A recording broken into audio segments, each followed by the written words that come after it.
I'm ending stream. Plus, it also gives me time to, like, realistically do a little bit of work on this short stream, cut it up into parts, get it all set up for YouTube, and then still, like, get to sleep, like, at a pretty decent hour, because I am already tired, like I was saying. So it does work out for me as well, anyway, I guess. It's not the end of the world, but... Welcome back. I'm glad to see you reconnected Rainforest Island. What do you say, Connie? We found Build It. Well, maybe I'll get, like, the hammer first, and then break open that barrel, and then end stream. Like, but just not go to another island. Because, like, wrap up this section, I guess. I wish you a good sleep. Right before we got political right at the end of the stream here. Yeah, 5.5k channel points go to Mortisful, specifically as the vote winner. Unbelievable. Or not the vote winner, the prediction winner, I should say. You gotta make us some hammers. I can't believe it. Is IGN right? I can't believe this. Great, once we have those, we can free that poor person trapped in the capsule. I told you guys this would be Paper Jam level bad. Why do we need to have the double whammy? I was so hyped for Planet Coaster 2, and the surprise sucker punch uppercut, bam! And I was like, well, this sucks, but maybe at least Mario and Luigi Brothership will be good. Like, at least there's still that to be hyped for. And I start playing this, and another surprise sucker punch uppercut, wham! The double whammy back to back. What the heck? Whoops, don't drop my controller, that was close. Swing, whack, slam, and smack. Politics and gambling, this is great. Isn't this a great stream? Man. Yeah, have some fun in these trying times. I promised I'd come, and I never go back on a promise. And I promised I'd end stream if there was no boss battle on that island. So, I mean, yeah, I'm not going to another island this stream. That's it. That's all, folks. But I will get these hammers and break open the capsule. That's a Build It way. It's nice meeting you. I'm glad you came. Alright, to business. You need hammers? Then that's what you'll get. Just, I don't want hammers. I want a boss battle. It's go time for Build It. The man who never stops.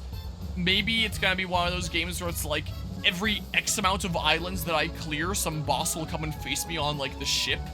So, like, maybe once I get 3 bulbs, then a boss will come face me here or something. I don't know. I don't know.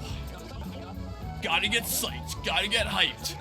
Gonna make a hammer, and it's gonna be tight. Right now, right here. Wham! What? Moving kind of fast, aren't you? Bam! I like the expressions on Mario and Luigi, I will say. It's not like I dislike everything about this game. I do think that it has, like, some charm visually. Hold up, let's talk this out. Slam, slam, slam.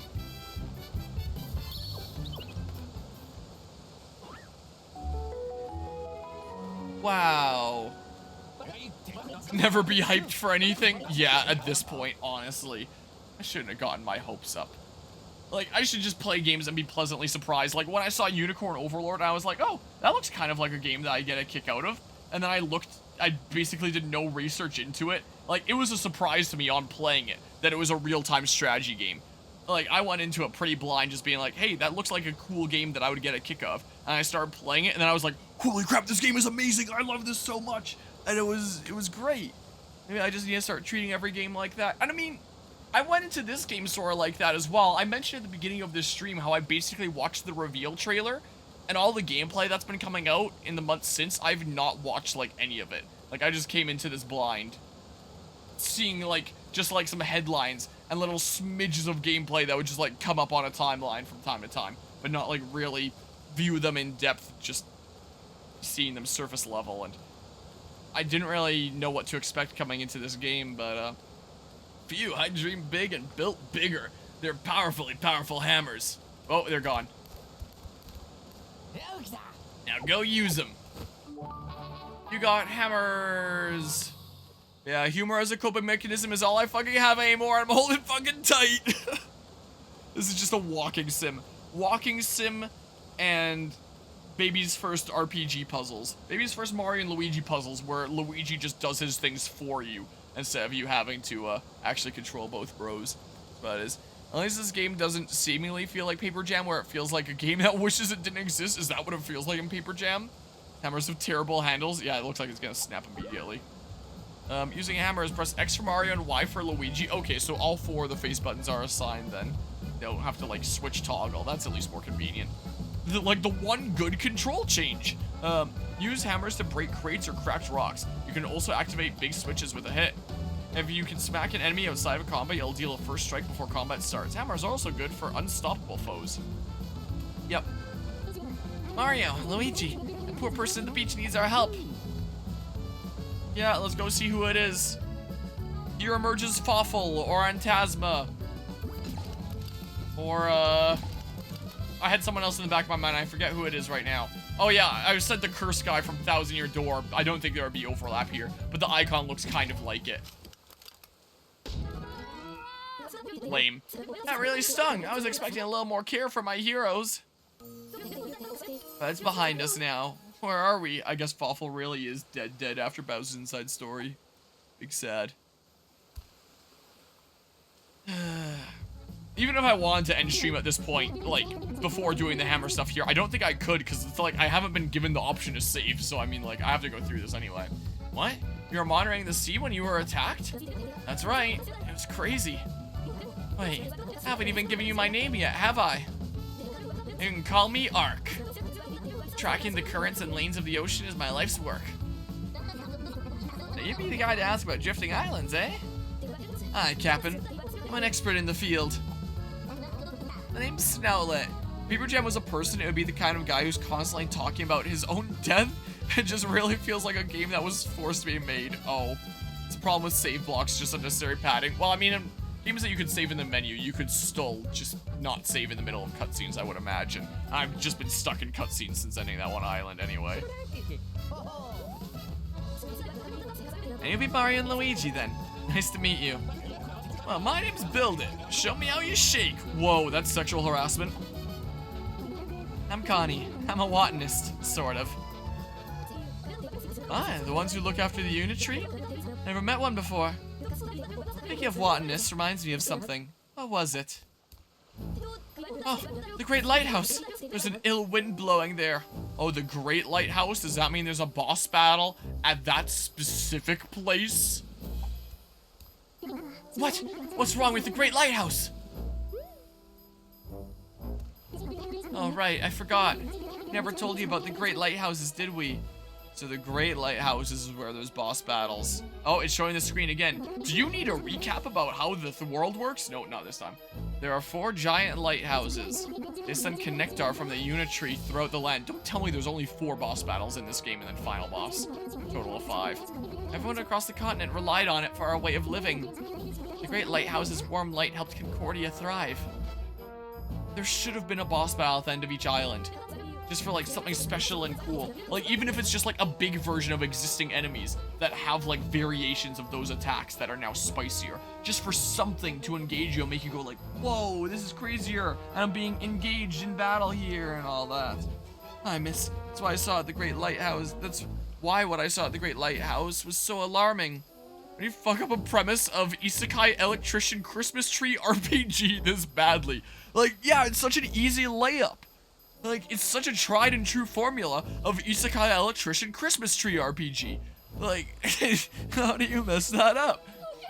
Someone's taking it over. How could they? Who would do such a thing? So there is a boss battle at the Great Lighthouses. But, like, is it literally 4 bosses and final boss? That'd be such a disappointment if so.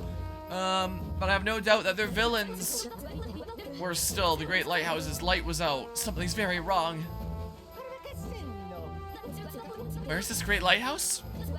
Well, it's on its own unique island these days, so... And I would literally have to wait to get over there with the way this game works. This is a likely spot. You're sure to find a Great Lighthouse there. And then if I'm on the way there anyway, then I may as well do other islands on the way if I want to be efficient. And those islands aren't going to have their own boss battles, so I'm just going to do like another walking simulator and more basic puzzles as I slowly approach the boss. What the hell?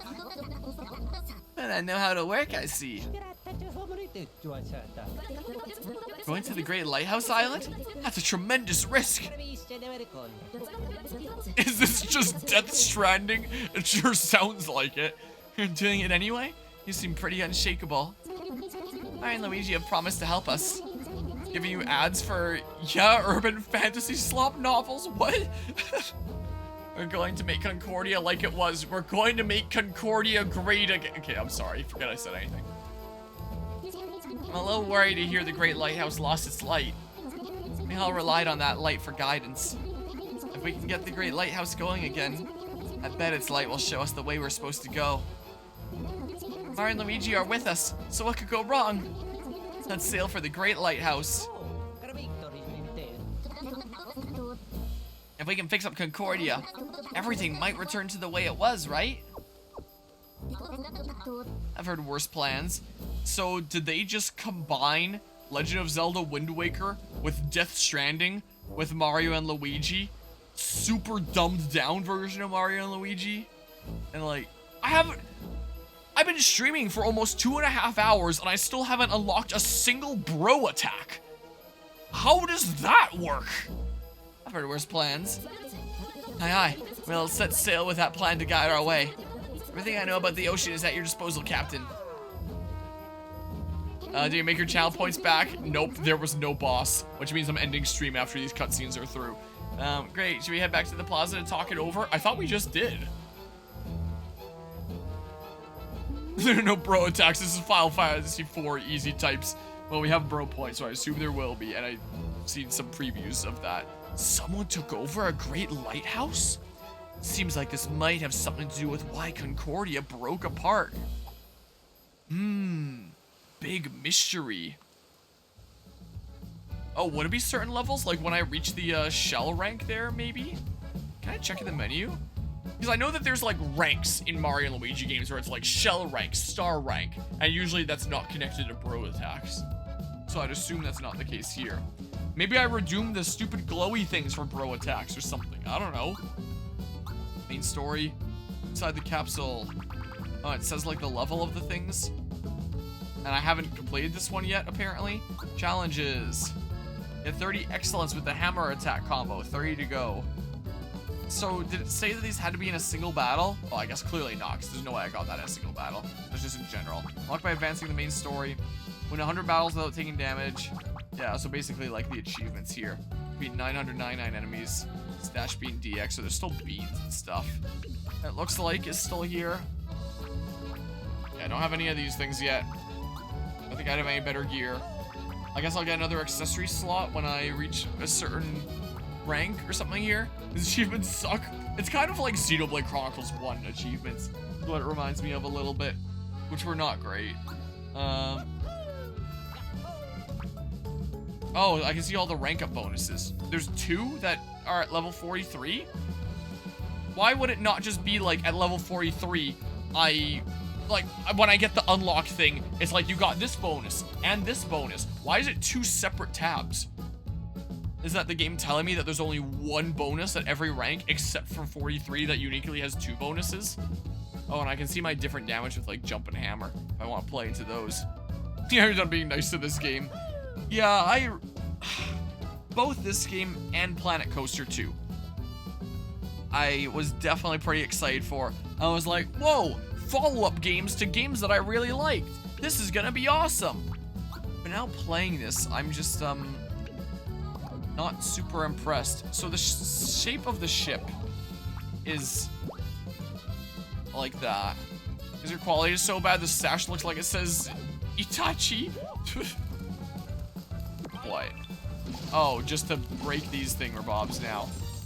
So gonna buy this game. Approaching a drifting island. I don't care. I'm not going to another island. I'm ending stream. But I do want to have a look-see at what's over here out of curiosity.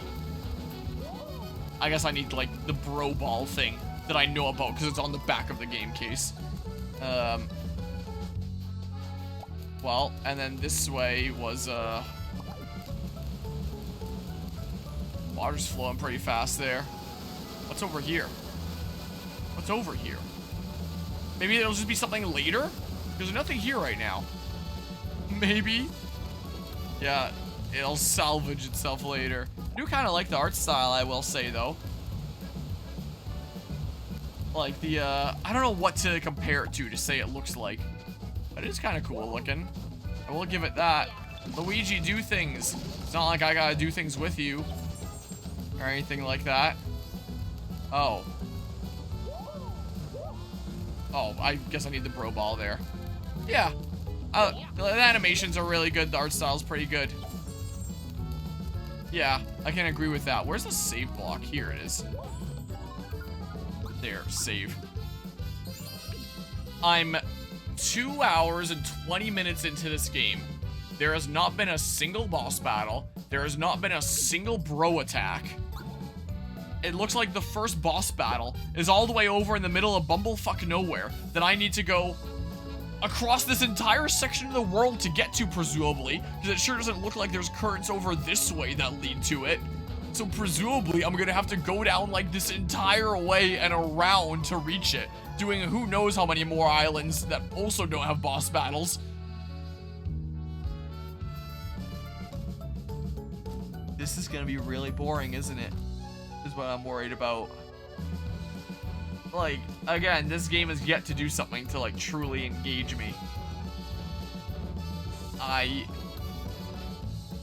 But yeah, I said I was gonna end stream if there was no boss battle there, and there wasn't, so I'm ending stream. I'm done. And I guess next time I stream, which will probably be sometime tomorrow, I guess I'll do this thing here, or maybe I do the other island first and get the other kid. Do I even need them? Will they grant me anything? I was told that I would get like some sort of unique set of gear by saving one or the other, but I sure didn't get a unique set of gear by saving the one here. I just got the hammer, I think, unless I got some set of gear with like without the game telling me, or it did tell me and I just didn't realize or something, but I'm pretty sure I didn't get any unique gear. Well, let me double check really quickly, because that was the whole point of like going after one or the other, right? Was that you'd get a unique set of gear? I'm pretty sure I did not get... Oh. Yes, I did. It was the build it... Wait, no. No, this is what their mom gave me. I got one build it gloves and one make it bangle. So I got one item for each of them on the initial island. I did not get anything unique for saving one dude over the other. There was nothing unique to it. So, like, is there any point in, like, ever going and getting the other dude, realistically? Especially if there's no, like, cool boss battle to face at the end there. If it's just run around, solve basic puzzles after walking simulator, and then just plug it in without, like, any cool battle going on. Like, this is only slightly more interesting than Skull and Bones. That's so sad to say. We did it, boys. We made a Mario RPG worse than Sticker Star. Oh god, no. Please no. Was IGN right? Hold on. Before I wrap up stream, I'm just curious. What did IGN say in their review? I've not seen it. I want to pull up a tab and find out. I'm just curious. I can't believe I'm going to take what IGN says semi-seriously. Mario and Luigi Brothership. I'm genuinely curious here. Hold on. Review by Logan Plant.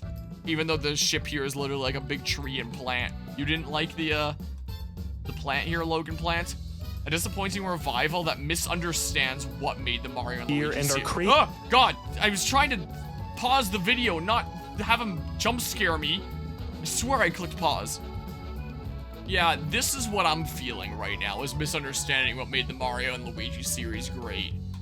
Maybe this reviewer actually knows what he's talking about. After all, like, I clown on IGN all the time. We've been living under a rock for the last year and are craving a Mario RPG, and I've got good news and bad news. The good news is that Nintendo's put out 3 of them in the last 12 months, including fantastic remix of Super Mario RPG, Paper Mario the Thousand Year Door, yeah! The bad news is that Mario and Luigi Brothership, the only fully original adventure so far in this plumber role-playing renaissance, is easily the worst of the bunch. And yeah, that's kind of what I'm feeling so far. And an incredibly frustrating return for a series I hold dear. Okay, so this is someone with background experience in it. Yeah, that's what we're trying to figure out here. Was IGN actually right? Which sounds so cursed to say. Apart from its action-packed, turn-based battles, it fails in almost every way to recapture the magic of the best Mario and Luigi games. That's what I've been feeling so far. Also, clinging to their bad habits like ridiculously chatty dialogue. Yeah, I'm feeling that a little bit here. Overbearing hand-holding. Like, I thought that it was a little bit bad in some of the other Mario and Luigi games, but not, like, unbearably so. The hand-holding is pretty bad in this game.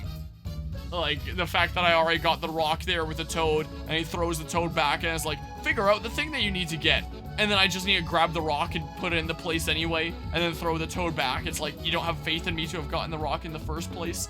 And all the stuff that it wants you to, like, with stuff with the hand-holding, where it's like, oh, we just told you what happened to this world half an hour ago. Do you want to hear it again? There hasn't been a first boss! I've been streaming for 2.5 hours, and there's been no bosses, there's been no bro attacks. I've been walking around facing random encounter battles and solving basic puzzles, and that's been this entire video game so far for the past 2.5 hours. Like, so, the hand-holding Pokemon Sun and Moon bad? It's been a long time since playing Pokemon Sun and Moon, but it does feel kind of like that. Like, I would need to replay Pokemon Sun and Moon to remember how bad it is in that. But, yeah, at least I'd be at a trial by now, and then be doing, like, an interesting, different challenge with, like, its own unique trial mechanics, and then facing, like, a totem Pokemon boss. You are right, that would have happened at this point. Let's see here, where was I at? I'm clinging to bad habits like ridiculously shy dialogue, overbearing hand-holding, and boring runtime padding fetch quests. Am I gonna start doing a whole bunch of fetch quests? Oh no. Couple that with shockingly bad performance issues that distract at nearly every turn. I mean, the frame rate has seemed like it's fine. It's just like, there's a lot more loading screens I'm used to in a Mario and Luigi game. Like, exiting battle where it's gonna load for a while. That's what he's referring to. And nearly 10-year wait for a brand new Mario and Luigi game hardly felt worth it by the time the credits rolled. Oh no. If replay Sun and Moon, play it on emulator 200% speed. Just handle it like I did the Pokemon X and Y playthrough where people can speed up the game. Can't be that bad. Pokemon Sun and Moon hand-holding is an affront to both the player and God. Having the Mario Bros. Sail a giant island ship hybrid to uncover and explore new islands is a great idea on paper. Like, it does sound kind of cool, but practice navigation boils down to a pretty unspectacular ocean map where you pick the next destination you want to sail to and wait as you inch your way there. Yep. And it's literally just waiting here while we watch, like, the screen to get to where I'm going to, and just, like, dick around twiddling my thumbs while I'm waiting to get to my destination. Like, they somehow made Wind Waker exploring and made it worse. Oh, there they say that. Hold on. Let's see. Pick the next destination as you slowly inch your way there, and the results are ultimately meaningless. Never felt any sense of discovery remotely approaching that of Legend of Zelda The Wind Waker. Even that, I feel like Wind Waker is just like a big open world of like almost nothing most of the time. Like, I was not a fan of the world of Wind Waker. I know that might be controversial to say, but or even the small open ocean segment of Paper Mario the Origami King. Haven't played that yet, but I'll play it one day in my Mario RPG series on this channel. Instead, it felt like a kid in the backseat of a road trip, just wondering if we were there yet. Yeah, that's what I'm feeling right now with this.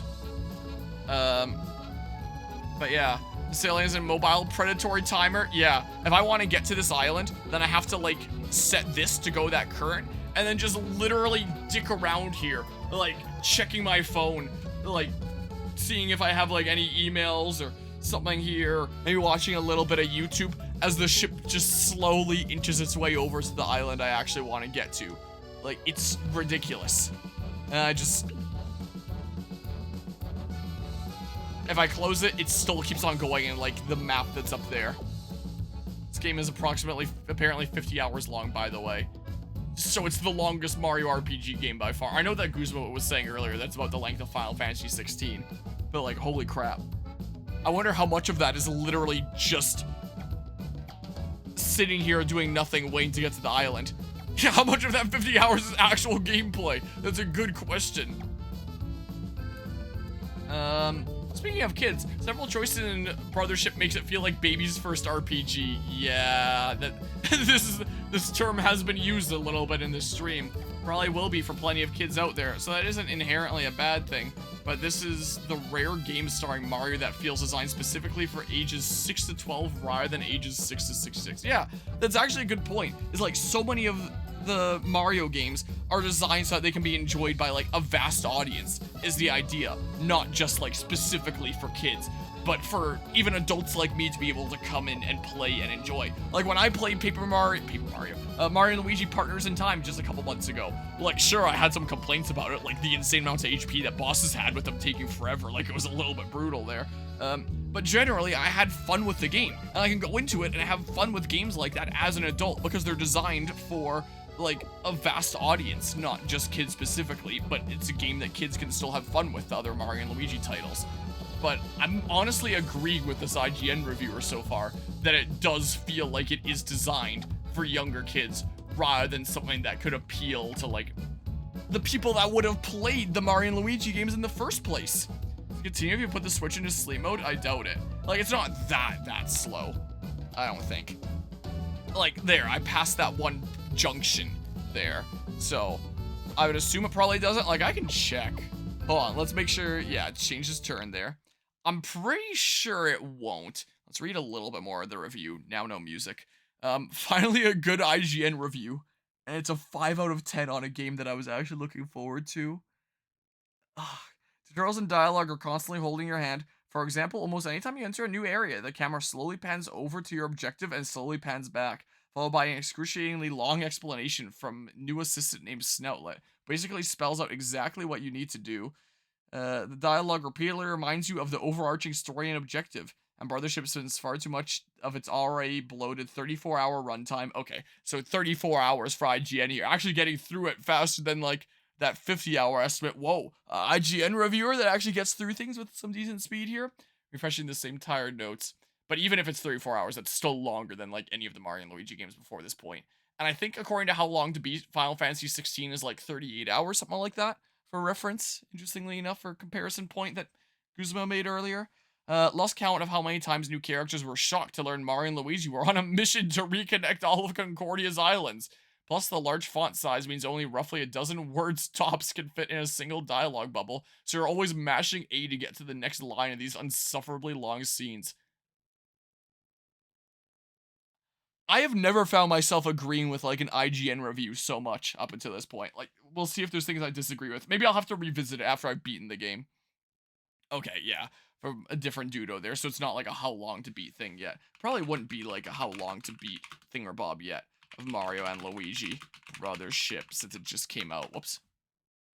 Like, maybe they're just averaging it out from reviewers, saying main story about 34.5 hours, plus extras. Should pin this in the Discord. What, the IGN review? Be more forgiving of the overwhelming amount of text if the humor and story were on point. But unfortunately, the writing just doesn't land. Yeah, I'm not really interested in the story so far. Mario RPGs all attempt to strike a humorous and whimsical tone to varying degrees of success. Yeah, agreed. But Brothership's comedy mostly lies in repetitive bits and intentionally unfunny puns and dad jokes where the punchline is watching Mario and Luigi stare blankly in awkward silence. Maybe this is something I'll experience more as, like, the game goes on here. Yeah, I can check the thingamabob again here. Out of curiosity. So I was, like, right at the beginning of that junction. Yeah, I'm still right at the beginning of that junction, so it does not advance in sleep mode. But even if it did advance in sleep mode, you wouldn't be able to know that, like, you're at your destination unless, like, the Switch woke up and was like, oh, you're at your destination. And plus, if I want to get to somewhere, like, all the way here while ignoring the islands along the way, I don't have this mapped out. I can't select things along the way. So I'm gonna have to, like, manually select. I can't even select this! That, and then I can't even multi-connection. I have to manually, one at a time. This is what I have to do. What the heck? I have to manually do that, and then keep an eye on my Switch, supervising it on the side to see when I get into this current. And then the moment that I do, be at the ready to switch it to here and make sure that I don't miss it. And then as I map stuff out here, switch it to the next thing.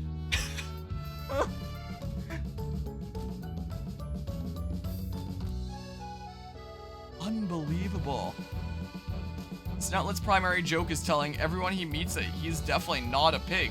Yeah, I haven't found that all that funny.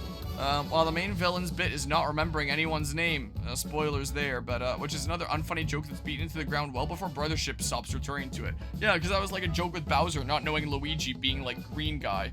And if that's what they're going for again here, then it's like, we've seen that song and dance, like, over and over again. Oh, I guess that's a sound that means I'm at the junction. So if I'm doing other things like watching YouTube, I know that I'm nearly at the junction that I have to switch. But yeah, the fact that it's like this is like so mobile gamey. Like just sitting and waiting. Like it would be cooler if you could actually sail the ship and actually explore around. If it was like something like Wind Waker that actually gives you the agency of, hey, you're sailing, go explore, find the main islands that you have to get to, and also find like all sorts of bonus things along the way. But this, of select a current and then just sit around like dick in your hand, waiting to get to your destination, is just... What are you supposed to do during this time? I have an answer to that question. I came up with an answer to that question as I was saying it. What you can do in the time while you're waiting is pull out your 3DS and play a better Mario and Luigi game, is what you can do if you want to be productive with your time. That's what you do.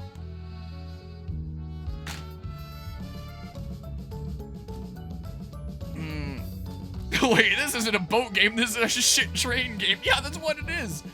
Like, you can't even sail around. When you have to, like, it wouldn't be a big deal if you could just jump to the places that you needed to go and the ship was just like your hub world. Like, either have sailing or you select an island and you just go there immediately. Have one or the two. Don't have sit around and wait for your boat to just happen to get there while there's like nothing going on the ship. Like, maybe as the game goes on, there'll be like more interesting side activities and stuff like that get added to the ship. Like, maybe I'm saying things too early here, but right now there's just nothing. But didn't Bowser learn Luigi's name at the end of Dream Team anyway, so that gag isn't even a thing anymore? Well, now apparently it's a thing again with the new villain. Again, this game lasts for dozens of hours, and these jokes never evolve or get any better. Story spends far too much of its bloated runtime refreshing the same tired notes. I thought it said that already. Is this just how IGN reviews work? Where they, like, emphasize the main parts and put in big text to, like, really drive it home? Good ol' IGN, huh? Brothership makes an admirable attempt at telling a story about the importance of friendship and connections and the dangers of isolation. But it's another area where the idea is better than the execution. The writing is just so unoriginal, and I didn't get attached to any of Brothership's large cast in the same way I have with so many characters and partners from past Mario RPGs. Some of that may come down to character design. Love how Mario and Luigi look in this cartoony art style, and many of the enemies look great too. But the friendly power outlet shaped residents of Concordia just didn't resonate with me. Yeah, I haven't been feeling that like they've been super great looking either. Like, they all just look just like super generic samey. Like, at least there's theming and stuff like that with the whole like power theming. But I don't know, they're not super visually satisfying though by comparison. They just look like Bomberman characters. They look like Bomberman and Roblox had a weird love child with an electrical outlet is what happened. So that may come down to character design. Whoops, I read that. Let's see here. Granted, it's nice to see original characters back in a Mario and Luigi game after Paper Jam toadified everything, but these designs are just a bit too rudimentary for my taste, and their blocky look clashes with the style of Mario and Luigi and other characters and enemies for the Mushroom King on the show. Yeah, that sounds fair there. All the islands you visit are very generic too, with familiar fire, ice, and desert settings you've seen dozens of times before, each backed by music that's solid but honestly forgettable. Yeah, I wouldn't be able to hum like a single theme at this point. Probably won't be topping the charts in Nintendo's new music app, if it even ever gets added there. For a series that once had microscopic versions of Mario and Luigi roaming around Bowser's internal organs, Brothership's areas feel disappointingly safe and hardly worth exploring. Yeah, like, I'm never worried about, like, a boss looming over my shoulders getting ready to attack me. There's just random islands filled with, like, generic enemies. But yeah, let's see here. Game's bad, who cares? But spoiler. This is a game designed for Bitcoin mining, excuse of a fake game. Yeah, the game just has you wait, so it has an excuse to use your Switch CPU to mine Bitcoin on the side. But yeah, this isn't admirable at all. They didn't even try. But yeah, you'd have a point if this was a Steam game. Wait, there's a feature trick Steam refund period. Point if this was a Steam game. I thought the Art Island gonna have a boss. Nope. I guess it's just like the 4 main lighthouses. Oh, this is a poll on IGN's page, and you can't vote for the new one. Wow, what a rigged election, huh? Can I see results? I'm gonna answer. I'm gonna add to IGN's poll. I'm glad to see that people actually have like a pretty good idea here about what a good Mario and Luigi game looks like in terms of like the best one here. The whole adventure would probably pop more if it didn't run so badly. It's one of the worst performing Nintendo games on Switch, worse than Link's Awakening, but not quite to the level of Pokemon Scarlet and Violet.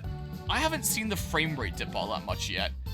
Like, it's mostly just been like load screens in places I'm not used to there being longer load screens, with incessant frame rate issues while exploring the overworld. Brothership chugs and stutters basically any time there's some sort of environmental element present, whereas moving water, lava, sand, wind, or fog, very major problem for quests set entirely on the ocean. Did the reviewers get like a different copy? Like, I mentioned it earlier in the stream, but there was no day one patch to potentially fix these kinds of things. Like, this is the day one version. I mean, doing version 1.0.0. Like, it's up to date here. I'm not having frame rate issues. So maybe there's a different thingamabob here. So, I don't know what's with the performance issues, but it's not only unpleasant to look at, it can cause issues during some platforming segments that require precisely timed jumps. Performance is more reliable during smaller amounts of time when you're inside a dungeon or building. Notice the frame rate wasn't quite as bad when playing in handheld mode, but if you were looking forward to the Mario and Luigi series finally making the jump to a home console, sorry to report that simply didn't enjoy playing Brothership on my television, don't recommend it. Maybe I'll get like some issues later, or maybe there's like a different version for reviewers, or maybe this was the like the one instance that IGN was being a little bit crazy. It's like Sonic game level of disappointment, except the most recent Sonic game that came out, everyone tells me is apparently actually really good. 2.5% said Paper Jam. You are right. Am I gonna see what the hubbub is all about when I finally get to playing that game?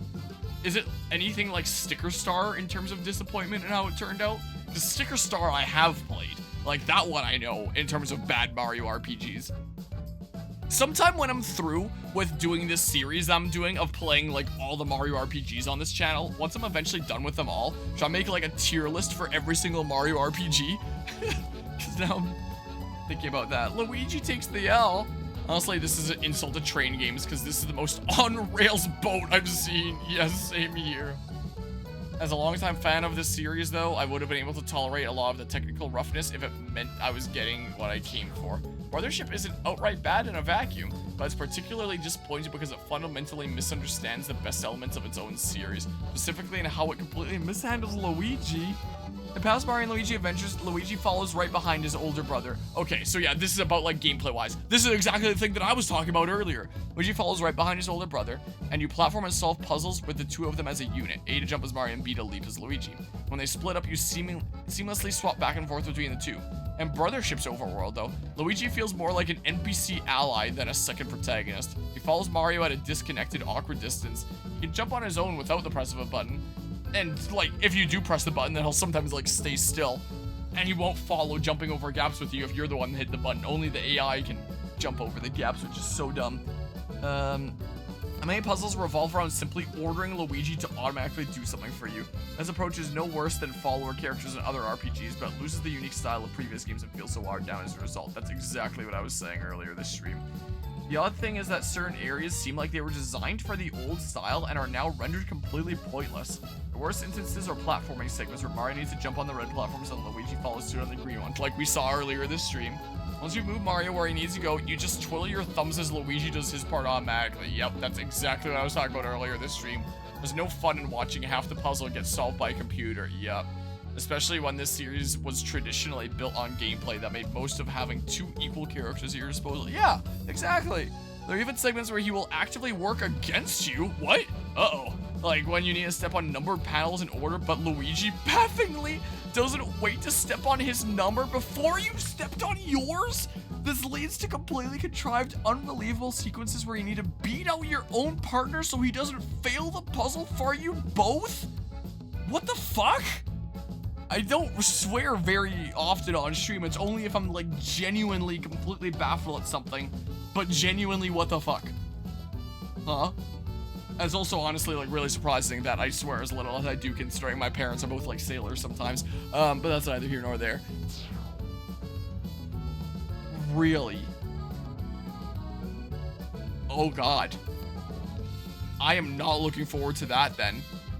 But yeah, Sticker Star is your first Paper Mario game. Needless to say, you were scarred. But yeah, I thought they doubled down on the whole how Luigi's a punching bag for no reason thing. That's what I thought at first when I saw this. I was like, oh, well, like, then I guess it's something that I can read through, but maybe not something that I'll like super agree with as like a major like flaw of the game. But nope, it was all completely gameplay-wise, and it was all complaints that I had, apart from like the things that I haven't gotten to yet that sound like genuine complaints. Well, it's terrifying, and it's scary as I believe IGN right now. Yeah, I've never believed IGN as much as I have right now. I don't know if I've ever really believed IGN much at all about anything ever, but I am starting to believe IGN. One of Brothership's main new mechanics. I'm just getting so baffled I can't even talk anymore. It's called Luigi Logic, but it's essentially just a lengthy animation where Luigi has an epiphany that I had to sit through a double-digit number of times across the campaign. Generally, it results in Luigi just telling you how to progress, often by using bros moves like turning into a UFO or rolling into a ball. Or worse, he just does it for you. Yeah, so far it's just been like him doing stuff for me for the most part. Like there was the teeter-totter thingamabob. The lever, whatever the heck the thing is called there. I'll just call it the teeter-totter, where it's like, he does one half for me and then I do the other half. Brothership feels stuck between adhering to the old style and trying something new, and it fails at both by landing uncomfortably in the middle. Yeah, that's what I've been feeling. There is some classic feeling puzzles where the brothers actually work together, but they're generally very simple, boring steps revolving around basic objectives like carry this here and hit that button. Goes back to basics, never moved beyond that. Like Mr. L type of Luigi screw up or just Luigi being annoying? I guess we'll find out when we get that far in the game, because I do still intend on doing like a full playthrough. Like even if the game isn't that good, I still want to force myself through it. Like just like I'll do with Sticker Star when I eventually get to that and eventually have all the Mario RPGs done on this channel. One place Luigi Logic excels in is in Brothership's great boss battles. Okay, so it'll be there. Combat as a whole is awesome, and the ideas Luigi comes up with during these big encounters, like using a nearby fountain to knock down one of the earliest bosses, make the most important fights feel appropriately grand. That's cool if I could actually play them at some point. Unlike the mindless puzzle solving and exploration, there are surprisingly some really challenging fights, including one or two I had to retry after carelessly choosing not to heal, which was a welcome obstacle. It would be nice if it had like save blocks before the boss battles. We don't want a challenge there's an easy mode, though it's confusingly gate-kept behind failing a fight 2 times in a row before you're able to lower the difficulty. Then after that specific battle, their difficulty returns to normal, and if you run into another boss that gives you trouble, you have to lose twice again before it lets you change to easy mode. Interesting. Played on standard difficulty the whole time, except for the purposes of testing out easy mode, so it didn't really bug me. That's a bizarre choice that feels at odds with Brothership's apparent obsession with making sure you otherwise never feel stuck. Well, okay. Yeah, Luigi is basically like a Pikmin. That's exactly what I was talking about earlier this stream. He is literally like a Pikmin. Or like a secondary captain that you've ordered to like pluck Pikmin with you and stuff like that. Like in other games too, at least in Dream Team. Okay, so like you fail a couple times, then it's like, do you want to switch into easy mode so that you're not stuck? And then it switches back to normal, I guess. Interesting. Turn-based combat is Brothership's one consistent bright spot. While it's more akin to Superstar Saga's basic approach in the crazy screen-stealing Luigi area attacks in Dream Team, it's honestly everything I wanted from a revival of the series. Mario and Luigi fight with their signature jump attacks, hammers, and a combination of new returning bros attacks, which are flashy special moves that can deal big damage if you properly time all the right button presses. The animations are fantastic and feel like an ideal translation of Superstar Saga's 21-year-old sprite work into 3D, and combat is mercifully at the place where performance issues are the least noticeable. Its battles rarely suffer from frame dips. Yeah, I've thought the battles are generally pretty good myself. My biggest complaints are the control scheme, where it's like, I'm still controlling Luigi with B, but now I need to do his initial inputs with A, and it's screwing with my head. And the fact that the game is so forgiving in terms of like you succeeding counterattacks and dodges and stuff like that. Like there are so many instances where in one of the previous games it would have failed me and been less forgiving when something like clips my legs. Whereas in this game, if something was gonna clip my legs, nope, that's a successful counterattack for me, even if I mess up the timing. So like it's the auto aim is what it basically is. So I'd complain a little bit more about the combat than IGN here, I guess. Let's see here. Well, we'll see as I read more here. Learning enemy patterns from Brothership's large roster of dangerous foes is always satisfying, as you have to memorize their tells to figure out when to hit the dodge button during their attack animation. Yep, standard Mario and Luigi stuff. One of my favorite enemies is the Snapjaw bird that picks up one of the brothers before flying at the other. You have to listen for Mario or Luigi's scream to know if you need to jump to counterattack the Snapjaw, or it's going to try and bully you over with your rolled up brother. Each enemy has its own patterns like this, and it's exciting whenever you run into a new bad guy for the first time. And to its credit, Brothership's leveling is nicely paced, where I was always at an appropriate level to take on the bosses, as long as I was clearing out enemies on the main path whenever I run into the bosses. Of course, the battles are also guilty of fumbling Luigi's role, albeit not to nearly the same extent as the exploration. Still performs all combat actions with the B button. Okay, so he does bring this up. But now you inexplicably select his moves with the A button. It may sound like a nitpick, it's not. But trust me when I say that, as someone who's been playing Mario and Luigi RPGs for over 20 years, it legitimately took me hours to rewire my brain to select Luigi's attack with A, then swap over to the B button to actually do it. Yeah, it's so dumb! Like, what? It's a confounding decision that tries to solve a problem that didn't exist, also going against how every prior Mario and Luigi game is played. Yeah, no option to remap it in settings. Logan ranks the Mario RPGs, not counting Mario plus Rabbids because I haven't finished them yet. Oh, let's see what Logan Plant does here. That's a pretty good choice for 1, and that's a pretty good choice for 2. Like, maybe Logan here is someone that I can respect from IGN. I definitely can't complain about those being high. I would rank some other things higher. Like, I would definitely put Mario and Luigi Partners in Time higher. Where do you put Sticker Star? That's the real question. Is there Sticker Star? Sticker Star right at the bottom. Logan seems pretty base, seems like. Yeah, so he put Sticker Star right at the bottom. Paper Jam at, like, second lowest. And then Brothership above that. Interesting. So, according to the ones that Logan has played, Brothership is the 3rd worst. With, this Paper Jam being worse than that, and Sticker Star being, like, the absolute worst. Huh. Maybe his opinion is actually worth listening to here, and I've agreed with so much of what he said here. Yeah, I really didn't like Brothership, and I'm not liking it so far either. Yeah, it could well be. Could be up to personal preference. I'm also someone that wasn't the biggest fan of Dream Team, but I'll see if I, change my mind about that when I eventually play it on the channel, because I haven't played it since it first came out, so, like, I'm judging that off of memory from, like, a decade ago. The smartest new wrinkle on Brothership's combat are battle plugs, equipable modifiers that impact Mario and Luigi's power defense and more, comparable to a Paper Mario let you swap out which badges you are wearing at the start of each turn. Oh, that's cool. Want to attack a whole group of enemies at once, equip the Kaboom attack battle badge to deal minor damage to every enemy adjacent to your main target, or if you want to deal some extra damage to one target. The surprise iron ball battle plug. I'm getting tired of listening to this. I need to listen to someone else as I go through this. Let's put on the music that I had on, like, the stream starting soon screen. Remixed by the Noble Demon of Mario and Luigi Dream Team Never Let Up. Because this Noble Demon remix is pretty good. Hopefully there was no music jump scare there. Hold on. If you have both of those battle plugs equipped at the same time, it'll drop an iron ball on every enemy impacted by the shockwave of damage. That's kind of cool. Many battle plugs work together in smart, surprising ways, and it's one of the only areas of Brothership that doesn't spell everything out to you and allows you to piece together these powerful combinations using your own logic. A main annoyance with battle plugs, however, is that they each have a limited number of uses before they need to recharge. Oh, and the only consistent way to kick off the recharge process is to exhaust them to 0. It can lead to awkward scenarios where you only have 2 or 3 uses on a battle plug left, no way to spend it before going into a major battle. Wait, so it's basically like the, it's like the champion abilities in Breath of the Wild, where it's like they won't start recharging until you've used them all. So if you want to be up to like 3 uses of Rivali's Gale and you're at 2 right now, you have to spend those 2 and then wait for it to recharge before it comes back. They won't recharge individually. Oh, that's so bad. That's as if you needed to let your iPhone completely die before you plug it in. That feels a little clunky. So this mechanic makes the battles themselves some of the best in this series. It's a shame you have to sit through the rest of Brothership to play them. Even the great combat worse than before the end of the adventure. Even though the combat is the best part of Brothership, that's what I'm feeling right now too. It would be better if there was boss battles I was facing. Still wears thin before the end of the adventure. Without going into spoiler specifics, the final third of the campaign is a complete slog that adds nothing of substance beyond retreading the mediocre exploration and puzzle solving of the first 20 plus hours.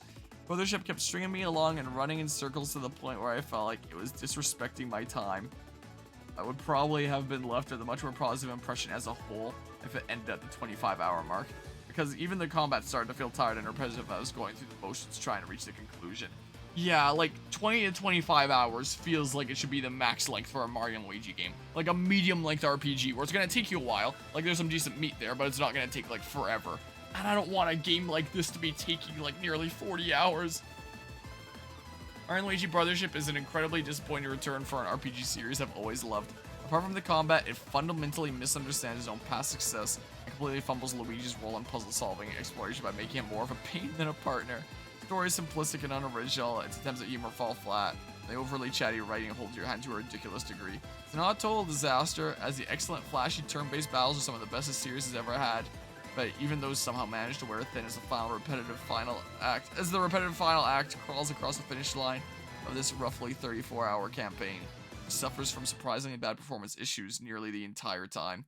So it's been home to many triumphant revivals for Nintendo, but the Mario & Luigi series has sadly missed the boat. Yikes. Hold on, I'm gonna go to Noble Demon's channel and search for more Mario & Luigi stuff for other things to listen to on the side here. Let's look up here. Let's just look up Mario Luigi on his channel. Or her channel. I don't know. Let's not be assuming in 2024 here. Bowser Inside Story, the giant arrangement. Maybe not that. Partners in Time, Final Battle Orchestral. That one's good. I remember liking this one. This is a pretty good arrangement here.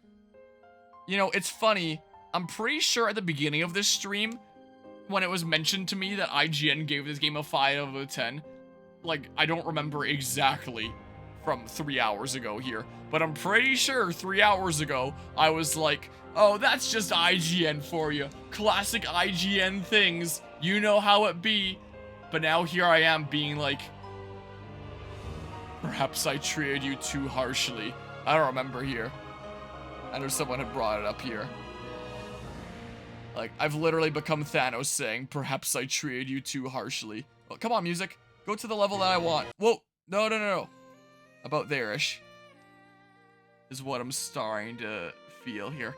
Fucking with the ads, Twitch, no one gives a fuck about your dumb fucking bullshit VR ads. I've been getting a bunch of those VR ads too lately. Yeah, you didn't believe them either. But yeah, the worst thing a game can do to you is disrespect your time, money. At least you can refund, especially turn-based games should never disrespect player time. Yeah. And when it comes to disrespecting player time, I've definitely been feeling that with some games lately, let me tell you. Oh yeah, it definitely does not redeem IGN. But whatever his name Plant here, what was it again? It was a Logan Plant. Maybe Logan Plant at IGN specifically might know what he's talking about. Out of curiosity, if I go to Metacritic, Mario and Luigi Brothership, I'm just curious here.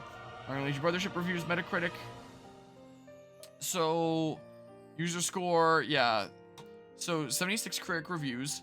Let's see here. 100 by The Enemy. Keeps a series spirit alive with smart battles and a funny story. Thanks, The Enemy. Not a single negative review. 14 mixed ones. So all reviews. Is it sorting by, yeah, so like, that's the only perfect one. Okay, hold on. Let's scroll through and see, like, just what names I recognize before seeing what they did. IGN Adria? Is Adria the name of a place that I've never heard of? Am I dumb? Heard of Nintendo Life? 90. 90 from The Gamer. I've never heard of My Nintendo News before, but, Twinfinite I've heard of. 90. IGN Spain. Wait, so which IGN branch is this? So it's just one specific IGN branch that did it? Or, like, mainstay IGN? Whereas the other IGN branches are still, like, giving it, like, amazing reviews? Yeah, there's lots of different IGN places that think that it's amazing. There's lots of different IGN places that played it. PC Magazine, 8 out of 10, or 80 out of 100. Eurogamer, 80. That is a geek? I've not heard of, like, so many of these things here. Guardian reviews video games. Eurogamer Portugal, Eurogamer Germany, 80. Like, I know that I'm only one stream in. I'm judging things a little too soon, but I'm not impressed by what I've played so far. So now I'm just curious. So apparently if you're under 75 is what Metacritic counts as mixed. 6-axis, Metro Game Central, Screen Rant, 770, I should say, IGN Portugal, RPG Site, GameSpot. The lowest one, the lowest review here on Metacritic, well, I guess tied with Digital Trends. These two together are the lowest at half, 5 out of 10. And it looks so out of place, like, oh, just IGN being IGN, giving this Mario and Luigi RPG like a crap score when everyone is saying it's amazing. But I'm honestly starting to feel like, here, I'm just gonna put this on repeat or something for now, because it do be good. I do quite like this remix. I do think it's my favorite remix of the final battle from Partners in Time, is the Noble Demon one here. Is pretty good. But I'm honestly starting to think that, like, this might be more of the stereotypical big review outlets that review things in the way that they expect people are going to receive them rather than the quality that something's actually at. And then, like, someone that's actually off the copium, surprisingly, is, of all people, like the last person that we would have expected here. IGN, somehow.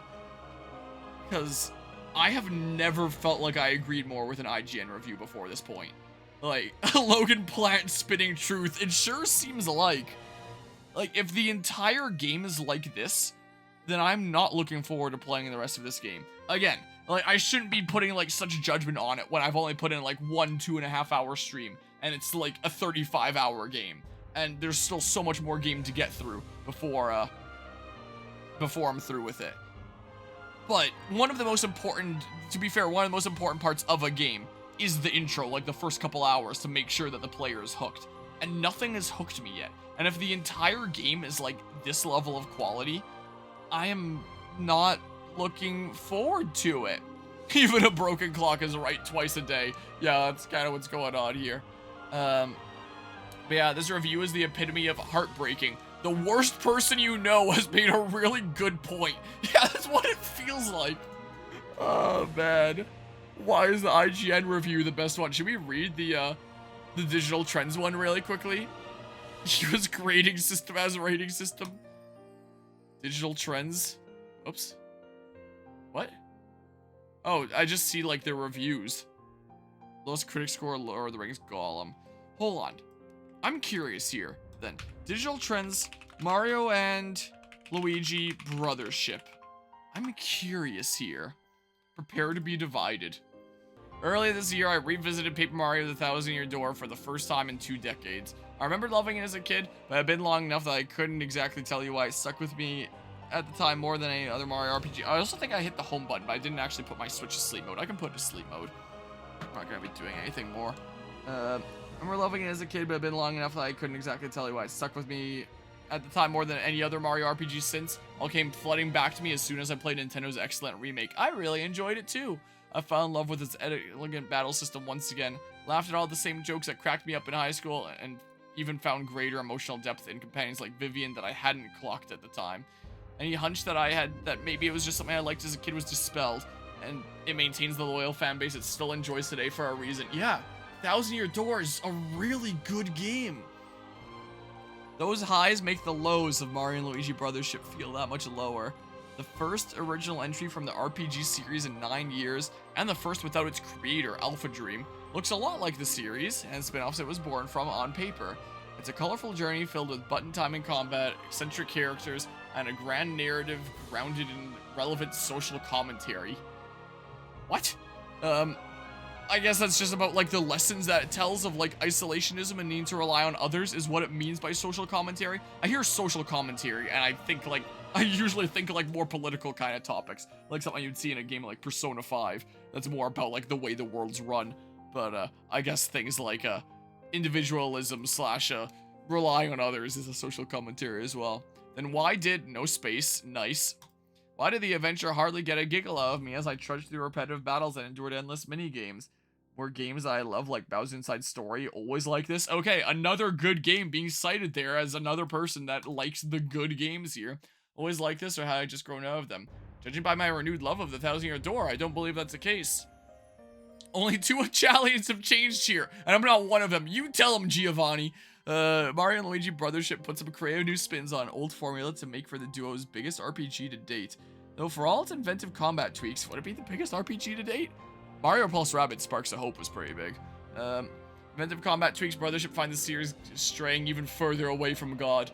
From the strength that set the Mario and Luigi series apart from everything else in the Mushroom Kingdom, Even with some bright spots, it can't escape a continued downslide for a series. I can't help it. Okay, stop saying that it's this quality and make points as to why. Technical limits doesn't change the series once winning formula too much, but it does expand it significantly. This time around, the brothers find themselves whisked away to the Kingdom of Concordia, a once united land that's been split up into several islands. It's up to Mario and Luigi to reunite the plug-headed inhabitants of the land by traveling from island to island via a living ship and physically reconnecting them all. I also loved how I said I was going to call the stream if there was no boss battle at, like, the second island. I mean, I technically am not progressing the game anymore past that point, but then the stream's just gone on for, like, another hour here. AI generate article, maybe. Been up to Mario and Luigi to reunite the plug-headed inhabitants of the land by traveling from island to island via a living ship and physically reconnecting them all. That premise opens up a door for a structurally sound game that feels custom-built for Nintendo's hybrid mobile/home system, just like some of the Switch's best. The 45 hours for you. 45-hour adventure is built to be eaten in bite-sized chunks. Early on, each island contains its own little story that takes about an hour or two to get through. On one, Mario and Luigi have to help with the dance or fix their fallen hair, okay, yada yada yada. Stuff that I'll see as I get to them. His micro-tales are occasionally charming, but tend to give the story a bit of a start and stop feel as the wider narrative congeals much later. Oh, great. All these little mini-stories that I'm not going to care about, I'm going to forget about in the long run. My island simply has me playing hide-and-seek with a gang of rascals. A fairly dull task that feels like it's just filling time. Oh, God. Oh, God. Oh, so a once united area that became a bunch of islands after a vague disaster? That's another idea Nintendo stole from me. I want to recompense Miyamoto. But yeah, it could always pick up. But it is sounding like things might just stay very much in this way. And that worries me. Here, I'll scroll through in case anyone wants to read things here, I guess. Something like that. Yeah, it's just, yeah, battle plugs, has its limits, series divided, yeah, stack gimmicks on top of one another, of stuff. Maybe it's about that kind of stuff there. I don't know, test it on Nintendo Switch OLED.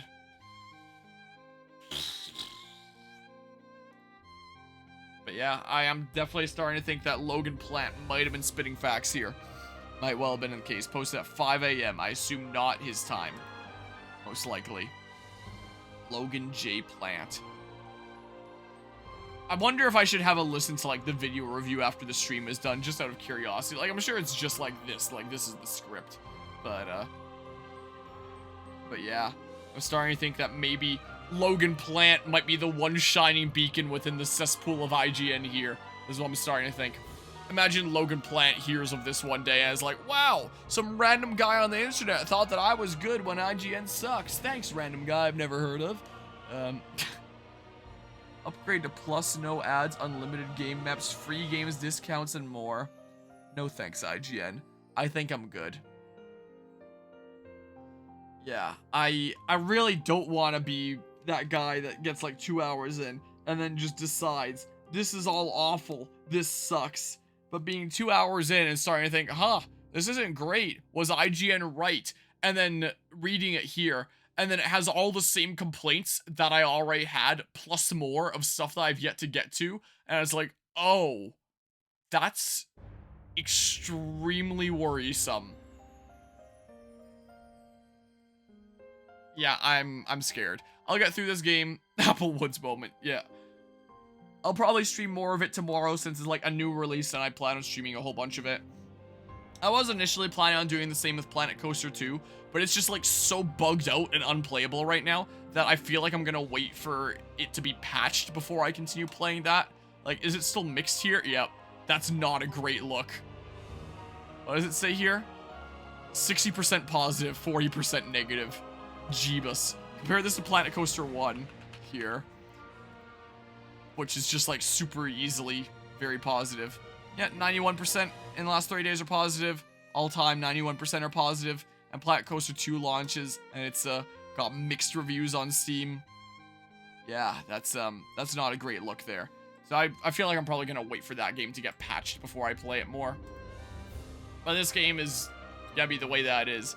Apart from like potential performance issues getting patched, if that is the case. Again, I haven't really run into all that much like frame rate issues and stuff like that as was cited here. So, don't know what's up with that, but This is gonna stay the way that is, so this is the version that I'm playing through.